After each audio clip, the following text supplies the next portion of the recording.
The thing that you have control over is the thought, is the belief, the story. Because once again, that's your own. That's what you can control. And you have just the same ability to rescript, rethink, right? And when you rescript and rethink, you then refeel.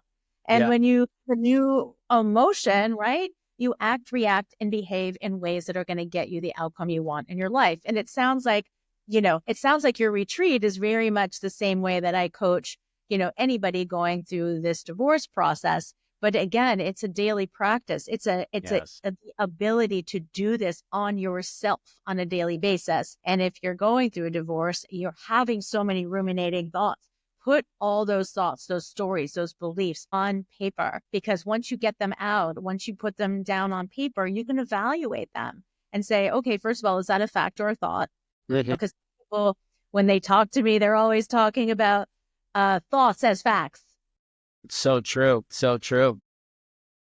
So give us an example of like the work you did. So we get the theory, right? We get the theory of what was done.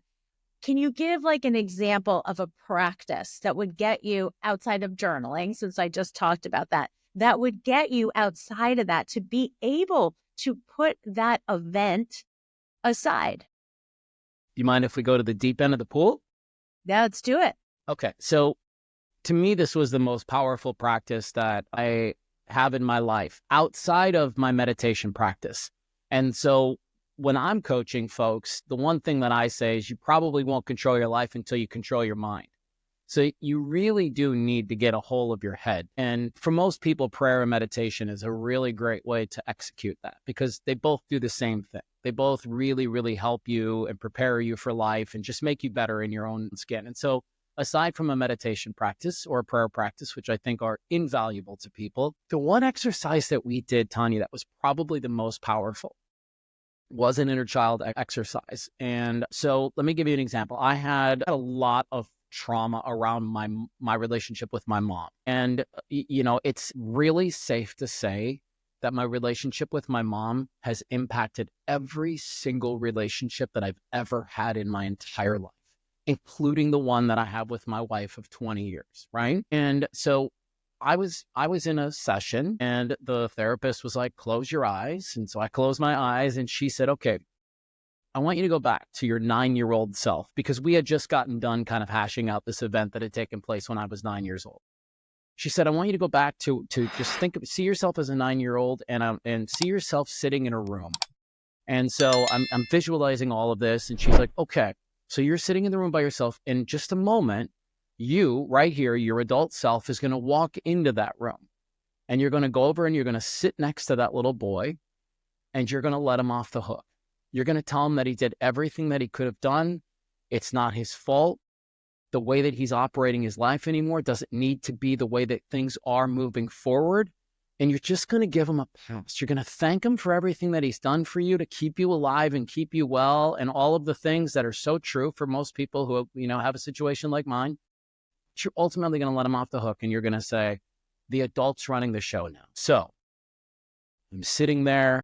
The tears are coming down my face as I'm imagining this little boy. And this is a really tough moment for me because I'm going back to some trauma that I quite honestly hadn't even thought of in 30 years. And in that moment, in Buddhism, they call it mahumadra, where you like step outside yourself and you look at yourself. And so I encourage people to do that for themselves. Like, just sit there and imagine you're watching yourself. What would you see? What would you see if you stepped outside yourself and you were looking at yourself and you were looking at the way you were living your life? And this powerful exercise of going in and saying to this little boy, like, thank you very much.